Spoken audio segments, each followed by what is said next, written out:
কিন্তু এই যে দুঃশাসনের বুক চিরে তুমি রক্তপান করলে, এটা কি?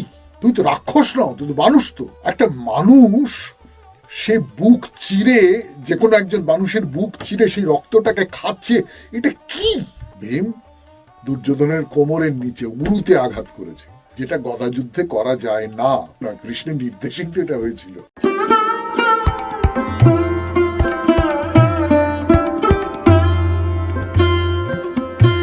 নমস্কার নমস্কার নমস্কার নমস্কার নমস্কার নমস্কার নমস্কার নমস্কার নমস্কার নমস্কার আপনাদের সবাইকে সবাইকে সবাইকে নমস্কার জানাচ্ছে আপনাদের সৌমিত্র বসু। সবাইকে অজস্র শুভকামনা জানাচ্ছে, সবাইকে স্বাগত জানাচ্ছে আজকের এই স্মরণে সৌমিত্র অনুষ্ঠানে, এবং সবাইকে শুভ দিন জানাচ্ছে। শুভ দিন, শুভ হোক, সকলের শুভ হোক, সকলের মঙ্গল হোক, সকলের কল্যাণ হোক, ভালো হোক, সকলের ভালো হোক। বিশেষ করে আজকে তো একটা বিশেষ দিন, মানে আজকের দিনটা কি কারণে বিশেষ সেটা নিশ্চয়ই আমাকে বলে দিতে হবে না, আপনারা সেটা খুব ভালো করে জেনে গেছেন। এবং আবির টাবির নিয়ে সব তৈরি তো বাড়ির যারা ছোট ছেলেপুলেরা আছে, মানে আমি নিজেদের ছোটবেলার কথা ভাবছি যে আমাদের তো সকালবেলা ঘুম থেকে ওঠার পরেই রং গোলা শুরু হয়ে যেত, তারপরে পিচকিরি নিয়ে সেই রং নিয়ে রাস্তায় বাড়িতে ভয়ঙ্কর ভাবে বলে দেওয়া হতো যে শোনো, যিনি রং মাখতে চাইবেন না বা রং গায়ে দিলে আপত্তি করবেন তার গায়ে রং দেবে না। সে কে শোনে কার কথা? রাস্তা দিয়ে যে যাচ্ছে, হয়তো কেউ বললো না না না মিষ্টি কিনে নিয়ে যাচ্ছি বাবা, মিষ্টি কিনে নিয়ে যাচ্ছি, এখানে রং দিস নি, মিষ্টিতে রং লেগে যাবে, তাকে হয়তো একটু ছাড়লুম কি ছাড়লুম না। দোলটা আসলে ছোটবেলারই উৎসব। এখনকার ছেলে মেয়েরা খুব দোল খেলে কিনা আমি জানি না। আমরা তো সে কত রকমের রং, বাদুড়ে রং, বেলুন দুমদাম করে, তারপর আলুর পিঠের ওপর উল্টো করে গাধা লিখে সেইটা পিঠে চাপ দেওয়া, এরকম সব নানান রকমের। কিন্তু এই দোল উৎসবটা, এইটা আসলে আমি যতদূর জানি আর কি, এটা কিন্তু আদিতে বসন্ত উৎসব। মানে নতুন ফসল উঠলো, মানুষের মনে খুব খুশির মেজাজ, ঘরে ঘরে ফসল উঠছে, তার আনন্দ। এই নতুন যে বছরটাকে, নতুন যে ফসল তোলার যে মরশুমটাকে, সেইটা বরণ করে নেবার জন্য রঙের একটা উৎসব, হোলি হয়। তার সঙ্গে অবশ্য অন্য অনেক পুরাণের কাহিনী জুড়ে গেছে, হোলিকা তার কাহিনী জুড়ে গেছে, এই সমস্ত কাহিনী টাহিনী সব চলে এসেছে। কিন্তু আদিতে এটা ছিল ওই বসন্ত উৎসব। তারপরে এই বৈষ্ণব প্রভাবের ফলে এরকম একটা ব্যাপার এলো যে কৃষ্ণ গোপীদের সঙ্গে দোল খেলতেন, রং দিয়ে দোল খেলতেন। সেই থেকে বৈষ্ণব ঘরানায় এই যে দোলের উৎসবটা, এই উৎসবটা চলে এলো। এবং সেই উৎসবে ধরুন এখনো আমি দেখেছি আমাদের গ্রামের বাড়িতে, ওখানে রায়বাড়ি বলে একটা খুব বড় জমিদার বাড়ি আছে, তাদের দোল খেলবার জন্য আলাদা মন্দির আছে, সেই সঙ্গে চত্বর আছে। আগে পুরোহিতেরা রাধার কৃষ্ণ দুজনকে আবির দেবেন, তাদের দোলনায় নিয়ে দোলাবেন, তারপর বাকি সকলে আবির দিয়ে খেলবে। আবির দিয়ে খেলবে, অন্য রং টং কিছু না, আবির দিয়ে খেলবে, এরকম একটা ব্যাপার ছিল। তো সেই যে ছোটবেলার দোল, সে নানান কারণে এখন অনেক বিষিয়ে গেছে হয়তো, নাকি আমি বুড়ো হয়ে গেছি বলে ভাবছে এরকম, যে তখনকার দিনে যে আবিরগুলো ছিল সে আবিরগুলোও অনেক ভালো ছিল। এখনকার আবিরে তো শুনি নানান রকম সব কেমিক্যাল মেশানো থাকে, ইত্যাদি ইত্যাদি। যাই হোক, আজকের দিনটা খুব ভালো কাটুক আপনাদের, যারা দোল খেলবেন, যারা দোল খেলবেন না, যারা বারান্দায় বা ছাদে বসে বসে রাস্তায় দোল খেলা দেখবেন, আর যারা ছোটরা আছে যারা দোল খেলছে, তাদের সবাইকার জন্য আমার প্রচুর প্রচুর প্রচুর শুভেচ্ছা জানিয়ে রাখলাম। আজকে কিন্তু আরো দুটো দিন। একটা হচ্ছে বন্যপ্রাণী সংরক্ষণের দিন, আজকের দিনটাকে ধার্য করা হয়েছে। এই ৩রা মার্চ তারিখটা হচ্ছে বন্যপ্রাণী সংরক্ষণের কথা মনে করিয়ে দেওয়া, যে পৃথিবীটা শুধু মানুষের নয়, কিন্তু পৃথিবীটা বাঘেরও, ভাল্লুকেরও, হাতিরও, পৃথিবীটা সমস্ত জীবজন্তুরও, তাদেরও এই পৃথিবীতে অধিকার আছে, তাদেরও বেঁচে থাকবার অধিকার আছে। তার নানান রকম আইন কানুন আছে, সেই বন্যপ্রাণী সংরক্ষণের দিন। আর একটা হচ্ছে, এটা ওই হু হ্যাঁ, বিশ্ব স্বাস্থ্য যে সংস্থা, তারা আজকের দিনটাকে বলেছে যে আজকের দিনটা হচ্ছে যারা কানে কম শোনেন তাদের দিন, অর্থাৎ তাদের চিকিৎসার ব্যাপার, কি করলে কি হয় না হয় ইত্যাদি ইত্যাদি। এই বাবদে আমি আপনাদের একটা গল্প বলি। একজন খুব বিখ্যাত ডাক্তার, যেহেতু তিনি আমাকে তো একান্তে বলেছিলেন, ফলে আমি তার নামটা আর বলছি না, খুবই বড় মাপের একজন ডাক্তার। তো তার কাছে আমার এক বন্ধু কানটা দেখাতে গেছে, ইএনটি স্পেশালিস্ট, কানটা দেখাতে গেছে যে ডাক্তারবাবু কানে একটু কম শুনছি। তো ডাক্তারবাবু, আপনারা সকলেই তার নাম জানেন, নামটা বলবার জন্য মনটা উসখুস করছে কিন্তু বলতে পারছি না। ডাক্তারবাবু বললেন আপনার বয়স কত হলো? তো বলে 50-52 মতন হলো। তাহলে একটা কথা বলি শুনুন, 40-এর পর থেকে কানে একটু কম শোনা ভালো। তো এটা মজা করে বললাম, কিন্তু সত্যি সত্যি কম শোনার অনেক বিপত্তি আছে, বিপাক আছে, সেইগুলো তো আমাদের মাথায় রাখতে হয়। আজকে যে বিশ্ব স্বাস্থ্য সংস্থা, তারা আজকের দিনটাকে এরকম শ্রবণের দিন বলে ধার্য করেছেন। এই হয়ে গেল আজকের দিনটার কথা। এরপর আর একটা কথা তো বলতেই হবে, দোলের সঙ্গে সেটা সম্পর্কিত, সেটা হচ্ছে আজকে কিন্তু চৈতন্যদেবেরও জন্মতিথি। চৈতন্যদেব, তিনি তার একই দেহে রাধা এবং কৃষ্ণ, তার জন্মতিথি আজকের দিনে হবে, এটা তো খুব স্বাভাবিক। সেই কথাটাও আমাদের একটু মনে রাখতে হবে। এইবার তাহলে আমরা এই দোল উৎসব, বৈষ্ণবদের উৎসব, এই সমস্ত কিছুর থেকে বেশ খানিকটা দূরে চলে গিয়ে বলি গান্ধারীর কথা।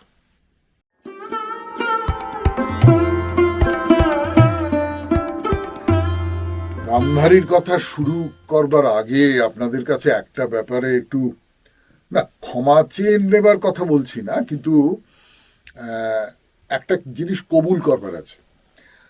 সেটা হচ্ছে, আমি ভেবেছিলাম যে গান্ধারীকে নিয়ে, আপনারা জানেন সেটা বলেছি আপনাদের, যে গান্ধারীকে নিয়ে একদিনের একটা অনুষ্ঠান করব। সেটা হবার পর অনেকে চিঠি লিখতে লাগলেন, মন্তব্য করতে লাগলেন যে গান্ধারী সম্পর্কে আরও কিছু জানতে চাই। সেটা করতে গিয়ে আরও একটা দুটো এপিসোড হয়ে গেল, কিন্তু গান্ধারী কিছুতেই শেষ হচ্ছে না। বিশেষ করে গান্ধারী এখন যে জায়গায় এসে পৌঁছেছেন, কুরুক্ষেত্র যুদ্ধ শেষ হয়ে গেছে, দুর্যোধন মারা গেছেন, এবং যে গান্ধারী স্থৈর্যের প্রতীক হয়েছিলেন এতদিন ধরে, প্রায় সন্ন্যাসিনীর মতন ছিলেন, এবং পুত্র সম্পর্কে কোনো রকম মোহ নেই, তা তিনি বারবার ধৃতরাষ্ট্রকে বলেছেন, পুত্রকেও ভৎসনা করেছেন তার পাপের জন্য, তার অন্যায়ের জন্য। সেই গান্ধারীর ভেতরে পুত্র স্নেহ জেগে উঠেছে পুত্র মারা যাবার পরে। এই যেটা অসম্ভব মনস্তাত্ত্বিক সূক্ষ্ম কতকগুলো স্তর তৈরি করেছেন মহাভারতকার, এইটার কথা বারবার করে বলতে ইচ্ছে করে আপনাদের। সেই কথাগুলোই বলি, যে গান্ধারী তো শাপ দেবেন বলে ঠিক করেছেন, ব্যাসদেব আটকেছেন তাকে। তা ব্যাসদেব বলেছেন যে না না না, দুর্যোধন অন্যায় করেছে, সেই অন্যায়ের জন্যে তুমি তো জানো যে দুর্যোধন অন্যায় করেছে, তাহলে তুমি পাণ্ডবদের শাপ দেবে কেন? দুর্যোধন পাপের ফল ভোগ করেছে, এটা তো তোমার আমার কারুর কিচ্ছু করবার নেই। এইসব বলে গান্ধারী একটু শান্ত হয়েছেন, কিন্তু একটা ব্যাপারে তার ক্ষোভ একেবারে যাকে বলে লেলিহান শিখায় জ্বলে উঠেছে। তার কারণ, তিনি ধর্মপরায়ণা, কিন্তু দুর্যোধনের ব্যাপারে একটা অধর্মের সাক্ষী হয়েছেন তিনি। আপনারা জানেন সেটা। ভীম দুর্যোধনকে যে মেরেছে, গদাযুদ্ধে হারিয়ে দিয়েছে,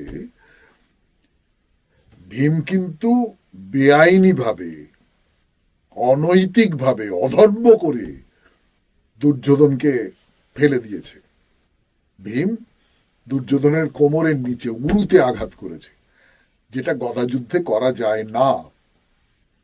তো গান্ধারী সেই কথাটা বলছেন যে ভীম অন্যায় যুদ্ধে আমার ছেলেকে হারিয়ে দিল, আর কৃষ্ণ তুমি বসে বসে সেইটা দেখলে। শুধু দেখা নয়, কৃষ্ণের নির্দেশিত এটা হয়েছিল। এই এটাকে কি তার মানে দেখুন, গান্ধারী পুত্রের অন্যায়টা মেনে নিচ্ছেন, তার ফলে তিনি অভিশাপ দেবেন না, কিন্তু ভীম যে অন্যায়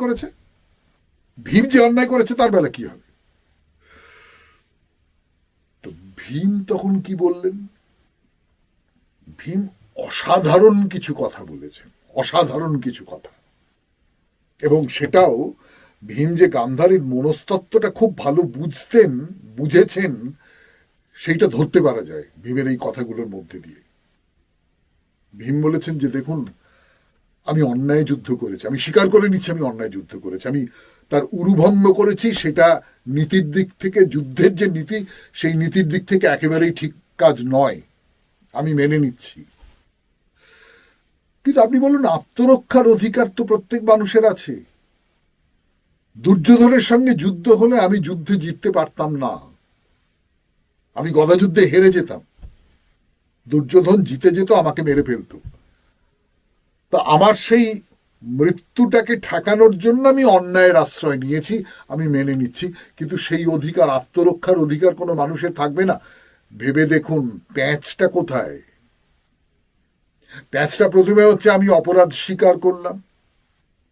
যদি অপরাধ কেউ স্বীকার করে তাহলে তার দণ্ডটা কমে যায় তো। এবং দ্বিতীয়ত, গান্ধারীর মনে কিন্তু তার ছেলে দুর্যোধন সম্পর্কে একটা বেশ গর্বের জায়গা তৈরি হলো না? হ্যাঁ, দুর্যোধন, আমার পুত্র দুর্যোধন, তাকে অন্যায় যুদ্ধ না করলে ফেলে দেওয়া যেত না, হারানো যেত না। আমার পুত্র দুর্যোধন গদা যুদ্ধে অপ্রতিহত, ভীমের চেয়ে অনেক ভালো। ভীম নিজে স্বীকার করছে সেটা। তাহলে ভীম এই কথাটা বলেছেন, অর্থাৎ গান্ধারীকে তুষ্ট করলেন, দুদিক থেকে তুষ্ট করলেন, অপরাধ স্বীকার করে তুষ্ট করলেন, এবং সেই সঙ্গে সঙ্গে গান্ধারীর মনে পুত্রের সম্পর্কে একটা অহংকারের বোধ জাগিয়ে তুলে তুষ্ট করলেন। ভীম কিন্তু খুব বুদ্ধিমান মানুষ। এটা একদিক। আরেকদিকে ভীম কি বলছেন? বলছেন দুর্যোধন কতভাবে আমাদের হেনস্থা করেছে সেটাও তো আপনি জানেন, কত রকম ভাবে অধর্ম করেছে সেটা তো আপনি জানেন। আপনি তো কখনো তাকে কিছু বলেননি, একেবারে কখনো কিছু বলেননি এমনটা নয়, কিন্তু যে প্রবলভাবে বলা যেত, গান্ধারী বলতে পারতেন, সেই রকম করে তিনি দুর্যোধনকে কিছু বলেননি। ধৃতরাষ্ট্র দুর্যোধনকে প্রশ্রয় দিয়েছেন, গান্ধারী প্রশ্রয়টা দেন, কিন্তু খুব প্রবলভাবে দুর্যোধন, না তুমি এটা করবে, না করতে পারবে না, তুমি যদি করো তাহলে এই ব্যবস্থা নেব, এই রকমটা কিন্তু করেননি। দুর্যোধনকে তিনি তার নিজের খাতে বয়ে যেতে দিয়েছেন।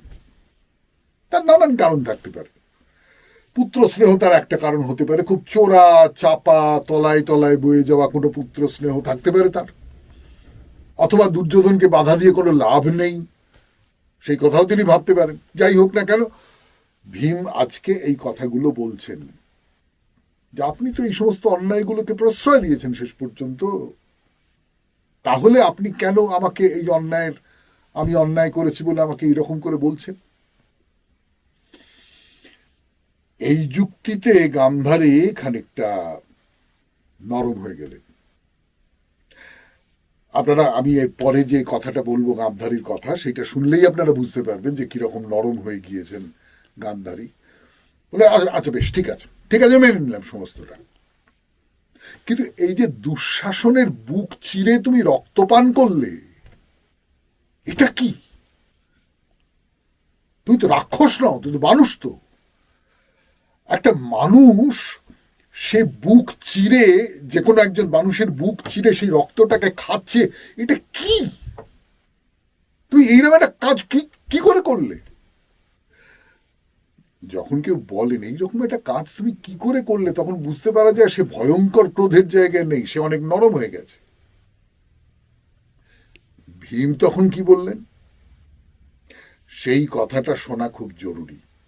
গান্ধারী যখন বললেন যে ভীম, তুমি এরকম করে রক্ত খেলে, তুমি তো রাক্ষস নাও, মানুষ তো, তুমি কি করে খেলে এটা? ভীম তখন বললেন যে নিজের রক্ত কেউ খেতে পারে? দুঃশাসন তো আমার ভাই, তার রক্ত খাওয়া মানে তো আমার নিজের রক্ত খাওয়া। আমি রক্ত খাইনি। যখন কুরু সভায় দ্রৌপদীকে চুলের মুঠি ধরে দুঃশাসন টানতে টানতে নিয়ে এসেছিল, তখন আমি প্রতিজ্ঞা করেছিলাম যে আমি একদিন দুঃশাসনের রক্ত পান করব। এই প্রতিজ্ঞাটা আমি করেছিলাম, কিন্তু আমি সত্যি সত্যি দুঃশাসনের রক্ত পান করিনি। আমার হাত দুঃশাসনের রক্তে নিষিক্ত ছিল। আমার হাত আমি আমি আমি আমি সেই রক্তে হাত ডুবিয়েছি। তারপর সেই হাতটা নিয়ে নিজের ঠোঁটে লাগিয়েছি। ঠোঁট আর দাঁতের ওপারে আমার মুখগহ্বরের মধ্যে ওই রক্ত প্রবেশ করতে পারেনি। কাজে কাজে সেই অর্থে আমি কিন্তু দুঃশাসনের রক্ত পান করিনি। লোকে মনে করেছে আমি দুঃশাসনের রক্ত পান করেছি। তো এই হলো ভীমের দিক থেকে কথাবার্তা বলা। এরপর যুধিষ্ঠির গান্ধারীর কাছে গেছেন, ক্ষমা চাইবার জন্য গেছেন। গান্ধারী খানিকটা শান্ত হয়েছেন, তো এই শান্ত হয়েছেন, এখন তিনি ক্ষমা করবেন হয়তো। যুধিষ্ঠির গিয়ে বলেছেন যে আপনি আমাকে ক্ষমা করুন। গান্ধারী, তার চোখে সেই পট্টি বাঁধা আছে, মোটা কাপড় দিয়ে ঢাকা, তিনি কিছু দেখতে পান না, তো আমরা জানি সকলে। তার ভেতর থেকে একটা তীব্র দৃষ্টি বেরিয়ে এলো। বেরিয়ে এসে যুধিষ্ঠিরের পায়ের দিকে সেই দৃষ্টি নিক্ষিপ্ত হলো, এবং সেই দৃষ্টির এমন তেজ যাতে যুধিষ্ঠিরের পায়ের আঙুলগুলো পুড়ে গেল। মহাভারতে আছে। এটা আপনি বলবেন যে অলৌকিক ঘটনা, এরকমটা তো সত্যি সত্যি হতে পারে না, আমরা অলৌকিকতাকে বাদ দিচ্ছি। কিন্তু একজন মা, তিনি খুব যুক্তিনিষ্ঠ মহিলা, তিনি ধর্মনিষ্ঠ মহিলা, তাকে যুক্তি দিয়ে যখন বলা হচ্ছে তখন সেটা না মেনে নিয়ে তার কোনো উপায় থাকছে না। ভীম যখন যুক্তি দিয়ে তাকে বলছেন, তার আগে ব্যাসদেব যখন যুক্তি দিয়ে বলেছেন, কৃষ্ণ যখন যুক্তি দিয়ে বলেছেন, তখন তাকে মেনে নিতে হয়েছে। কিন্তু পুত্র শোকটা তো আছে, রাগটা তো আছে। যুধিষ্ঠির যখন ক্ষমা চাইতে গেলেন, তখন ওই রাগটা ওরকম করে বেরিয়ে এলো এবং যুধিষ্ঠিরের পায়ের আঙুলটা পুড়িয়ে দিল। এই গান্ধারী। কিন্তু গান্ধারীকে নিয়ে কথা আজকেও শেষ হলো না। আরো খুব সাংঘাতিক সব জায়গা রয়েছে। গান্ধারীর জীবনের শেষ কটা দিন, সেই দিনগুলোর কথা না বলে আমি পারবো না। তার কারণ গোটা মহাভারত জুড়ে গান্ধারী একরকম, কিন্তু কুরুক্ষেত্র যুদ্ধ শেষ হয়ে যাওয়ার পরে গান্ধারী আর এক রকম হয়ে যাচ্ছে। আর সেটা এত মানবিক বলে মনে হয় যে সেই কথাগুলো আপনাদের সঙ্গে ভাগ না করে আমার কোনো উপায় নেই। গান্ধারীর পর্ব আজকের মতো শেষ, পুরাণ কথা আজকের মতো শেষ। এইবারে তাহলে আপনাদের একটা দুটো মন্তব্য একটু পড়ে নিই, তারপর গীতার ব্যাখ্যা।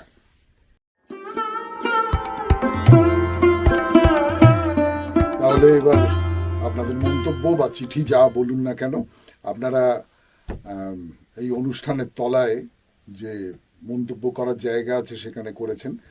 দুটো মন্তব্য পড়ে শোনাই, যেমন রোজ শোনাই আর কি, কিন্তু নাম দেননি। আমি ইমেল আইডি থেকে যেটা বলছি সেটা হচ্ছে গঙ্গোত্রী ধীবর, জানি না, এইরকম একটা নাম মনে হচ্ছে আমার। সত্যি দাদা ভাই, আপনার এই অনুষ্ঠান শুনে সকালে মন ভালো হয়ে যায়। আর আজকে সৌমিত্রবাবুর চিঠিটি শুনে মন কেমন উদাস হয়ে গিয়েছিল, কোথায় যেন হারিয়ে গিয়েছিলাম ছোটবেলায়।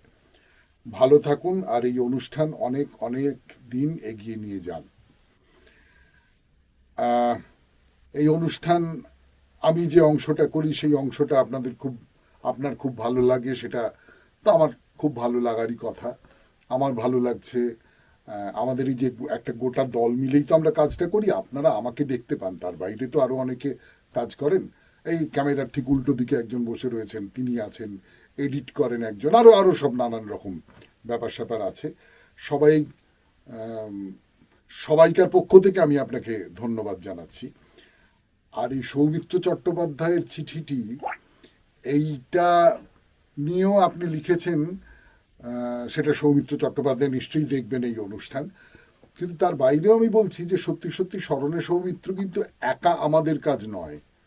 আপনারাও নানান রকম পরামর্শ দেবেন, এটা নিয়ে করুন, ওটা নিয়ে করুন বলবেন, ভালো মন্দ ঠিক বেঠিক সেইগুলো দেখিয়ে দেবেন। এই সবটা নিয়ে আমরা একটা দল, স্মরণে সৌমিত্রর যে এই যে পরিবার, সেই পরিবারটা আপনারাও তার সঙ্গে থাকবেন, এইটুকুই বলবার। যেমন একজন এর পরের মন্তব্যটি সেটিতে লিখেছেন, আপনাকে একটা অনুরোধ, এটা বলছেন মিষ্টি সাধু খাঁ, আপনাকে একটা অনুরোধ, দয়া করে ঠাকুর শ্রী শ্রী রামকৃষ্ণকে নিয়ে এমন কোনো কথা বলবেন না যাতে আপনার ওপর খারাপ ধারণা হয়। না না, খারাপ মানে ঠাকুর শ্রী রামকৃষ্ণ পরমহংসদেব সম্পর্কে এমন কোনো কথা বলবার কোনো সুদূরতম কল্পনাও তো আমার নেই, থাকার কথাই নয়। যদি সেই রকমটাই থাকতো তাহলে তাকে নিয়ে অনুষ্ঠান করবই বা কেন। আমি ঠিক জানি না আমার কোনো কথা বা কোনো মন্তব্য বা কোনো ঘটনার বিবরণ আপনাকে আহত করেছে কিনা। আমি শুধু এইটুকু বলতে পারি যে শেষ পর্যন্ত কিন্তু এই রামকৃষ্ণ পরমহংসদেব একজন উজ্জ্বল জ্যোতির্ময় পুরুষ। তার কোনো কোনো জায়গায় আমাদের একটু কিছু মনে হতে পারে, কিন্তু শেষ পর্যন্ত তিনি কিন্তু জ্যোতির্ময়, এতে কোনো সন্দেহ নেই। মন্তব্য শেষ হলো, এইবার তাহলে গীতার ব্যাখ্যা। তাহলে এবার গীতার ব্যাখ্যা। খুব বিখ্যাত একটি শ্লোক, আপনারা সকলেই জানেন আমার ধারণা। এটা গান্ধীজির খুব প্রিয় শ্লোক ছিল, মানে গান্ধীজি তার জীবনে এই শ্লোক অনুযায়ী তার জীবনযাপন করবার কথা ভাবতেন। আপনারা সকলেই জানেন, দুঃখেষু অনুদ্বিগ্নমনা সুখেষু বিগত স্পৃহ বিতরাগ ভয় ক্রোধ স্থিতধীর মুনিরুচ্যতে। যার মন দুঃখে উদ্বিগ্ন হয় না, যে সুখের জন্য লালায়িত নয়, যে বিবেচনাহীন আসক্তি ভীতি ক্রোধ থেকে মুক্ত, বাস্তবিক তিনিই হলেন স্থিতপ্রজ্ঞ মুনি। মুনি কথাটা এসেছে মনন থেকে, অর্থাৎ যিনি ভাবনা চিন্তার একটা জায়গা রয়েছে তার ভেতরে, যিনি মননশীল একজন মানুষ এবং স্থিত প্রজ্ঞ একজন, যার প্রজ্ঞা তাকে স্থিত করেছে। কি বলা হচ্ছে এখানে? যার মন দুঃখে উদ্বিগ্ন হয় না। দুঃখে উদ্বিগ্ন হয় না কার মন? আপনার আমার, আমাদের সকলেরই হয়। কিন্তু আমি আপনাদের একটা দুটো গল্প বলি। প্রথম যে গল্পটা আপনারা জানেন, এগুলো খুব পুরনো গল্প, সকলেরই জানা। বুদ্ধদেবের কাছে এক নারী এসেছেন, এসে বলেছেন তার সন্তান মারা গেছে, তিনি কোথাও কোনো সান্ত্বনা পাচ্ছেন না। বুদ্ধদেবের কাছে এসে বলছেন যে আমি কিছু সান্ত্বনা পাচ্ছি না, আমার সন্তানকে আমি কি করে ফিরে পাবো, আমার সন্তানকে আপনি তো বুদ্ধ, আপনি আমাকে বলে দিন। তা বুদ্ধদেব বললেন, হ্যাঁ ঠিক আছে, তুমি একটা কাজ করো, তুমি এক মুঠো সর্ষে আমার কাছে নিয়ে এসো,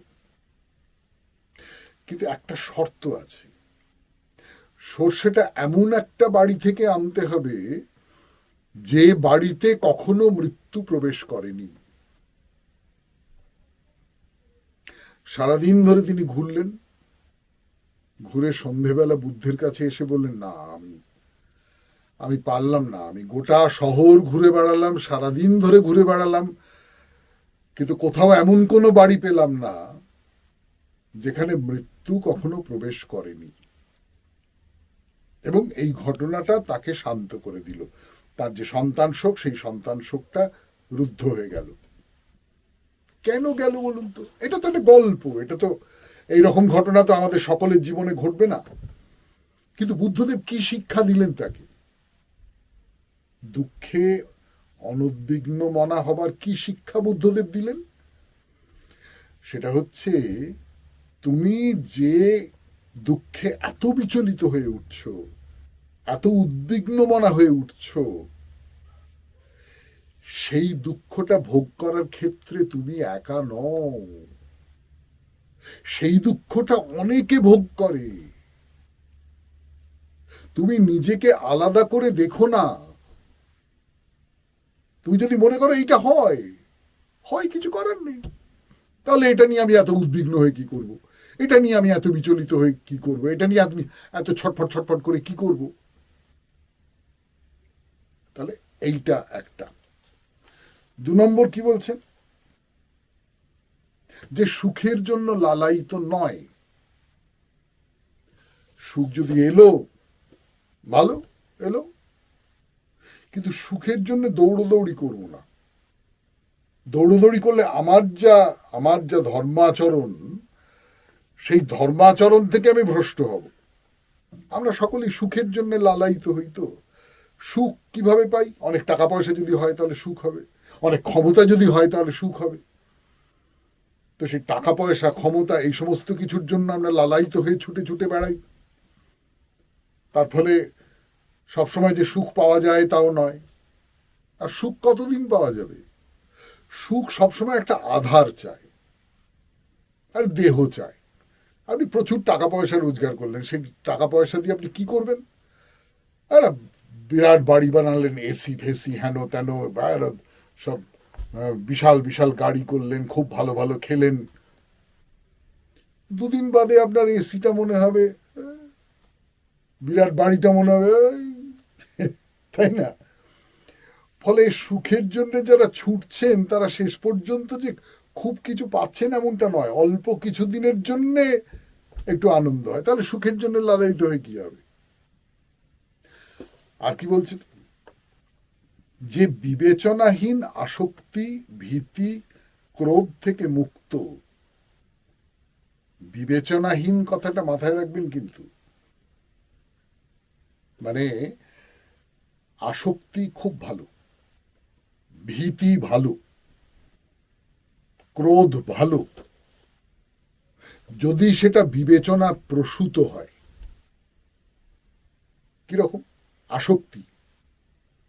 ধর্মের প্রতি আসক্তি খারাপ, ঈশ্বরের প্রতি আসক্তি খারাপ, কর্মের প্রতি আসক্তি খারাপ নয় তো। কিন্তু যেটা বিবেচনাহীন আসক্তি, যে আসক্তিটার পেছনে কোনো লজিক নেই, কোনো যুক্তি নেই, কোনো ভাবনা চিন্তার জায়গা নেই, সেইটা খারাপ। ভয়, ধর্ম ভয় খারাপ না তো। কিন্তু যে ভয়টা বিবেচনাহীন ভয়, যে ক্রোধটা বিবেচনাহীন ক্রোধ, সেইটা খারাপ। আমার বুদ্ধদেবের একটা গল্প বলি। বুদ্ধদেব তার সঙ্গী সাথী ইত্যাদি ইত্যাদিদের নিয়ে যাচ্ছেন। তো রাস্তার মধ্যে একটা লোক তাকে ধরেছে, তোরা প্রচন্ড গালাগাল দিচ্ছে। মানে সে বুদ্ধদেবের খুব বিরোধী, বুদ্ধদেবকে একেবারেই পছন্দ করে না, প্রচন্ড গালাগাল দিচ্ছে, যা তা বলছে। বুদ্ধদেব শান্তভাবে দাঁড়িয়ে আছে, সবটা শুনছে। সে লোকটা গালাগাল দিচ্ছে, গালাগাল দিচ্ছে, চিৎকার চেঁচামেচি করছে, নানান রকম করছে। অন্য শিষ্যরা একটু অধীর হয়ে উঠছে, কিন্তু বুদ্ধদেবের দিকে তাকিয়ে কিছু করতে পারছে না। তো বেশ খানিকটা দিয়ে গালমন্দ করে ক্লান্ত হয়ে লোকটা চলে গেল। বুদ্ধদেব আবার হাঁটতে শুরু করলেন সঙ্গীদের নিয়ে। তো তার যে প্রিয় শিষ্য আনন্দ, সে বলল যে আচ্ছা, আপনি কিছু বললেন না লোকটাকে? লোকটা যা ইচ্ছে তাই বলে চলে গেল, আপনি উত্তরে একটা কথা বললেন না। তা বুদ্ধদেব বললেন যে, ধরো কেউ তোমাকে একটা কিছু দিতে এলো, এক মালসা আগুন দিতে এলো, তুমি আগুনটা নিলে না, তখন কি হবে? তখন সে আগুনটা তার কাছেই চলে গেল, আপনি তো নিলেন না, তার কাছে চলে গেল। ও যে গালবন্ধগুলো করছিল আমি সেটা গ্রহণ করলাম না, তাহলে ওটা কোথায় গেল? তার কাছে চলে গেল। এই গল্পটার থেকে আপনি একটা ব্যাপার ভালো করে বুঝুন, দেখবেন কেউ আপনাকে খুব গালমন্দ করছে, যা তা বলছে, আপনি চুপ করে শুনলেন, কোনো উত্তর দিলেন না, অনুদ্বিগ্ন মনে আপনি সমস্তটা শুনলেন। এই যে কথাগুলো, এই কথাগুলো ফিরে গেল লোকটার কাছে, লোকটাকে আহত করতে লাগলো। তখন আমরা যে বিষটা ঢালতে চাই সেই বিষটা তো গ্রহণ করলো না যার দিকে ঢালছি সে। কিন্তু এর বাইরে যে কথাটা বলবার আছে সেটা খুব একটা সাংঘাতিক কথা। সেই কথাটা বলে নিয়ে আমি আমার আজকের স্মরণে সৌমিত্র শেষ করব। সেটা হচ্ছে এই যে যেটাকে বলা হচ্ছে আসক্তি, যেটাকে বলা হচ্ছে ভয়, যেটাকে বলা হচ্ছে ক্রোধ। ক্রোধ খুব খারাপ, সবসময় কি খারাপ? যেমন আসক্তি বা ভয় সবসময় খারাপ নয়, কখনো কখনো ভালো। আমরা বললাম তো, বলবার চেষ্টা করলাম সেটা। ক্রোধের ক্ষেত্রে, ক্রোধের ক্ষেত্রে তো বলে না ষড়রূপ রিপুর মধ্যে একটা হচ্ছে ক্রোধ। আমার ব্যক্তিগত কারণে আমি যদি ক্রুদ্ধ হয়ে উঠি তাহলে সেটা খারাপ। কিন্তু চারপাশে অজস্র অন্যায় ঘটছে, অবিচার ঘটছে, তার বিরুদ্ধে আমার ক্রোধ উদ্দীপ্ত হয়ে উঠল, সমাজের মঙ্গলের জন্য আমার ক্রোধ উদ্দীপ্ত হয়ে উঠল, সেটা ভালো। যে মানুষটি একজন দেশপ্রেমিক মানুষ, ধরা যাক আমাদের দেশকে স্বাধীন করবার জন্য তিনি ইংরেজদের বিরুদ্ধে ক্রুদ্ধ হয়ে লড়াইয়ে নেমেছিলেন, সেই ক্রোধ খারাপ? সেই ক্রোধ তো ভালো। তাহলে এই যে শ্লোকটা, আমার মনে হয় শ্লোকটার মধ্যে সবচেয়ে গুরুত্বপূর্ণ শব্দ হচ্ছে বিবেচনাহীন। বিবেচনাহীন ক্রোধ, বিবেচনাহীন ভীতি, বিবেচনাহীন আসক্তি খারাপ। যদি বিবেচনা করে তাকে জাগিয়ে তোলা যায়, ভালো। তাহলে আজকের মতো শেষ করলাম গীতার কথা, এবং সেই সঙ্গে সঙ্গে শেষ করলাম স্মরণে সৌমিত্র। ওই রোজ যা বলি তাই, যদি ভালো লাগে লাইক করবেন, যদি অন্যকে পাঠাতে ইচ্ছে হয় শেয়ার করবেন, আর সাবস্ক্রাইব করুন। সবাই খুব ভালো থাকবেন, আনন্দে থাকবেন।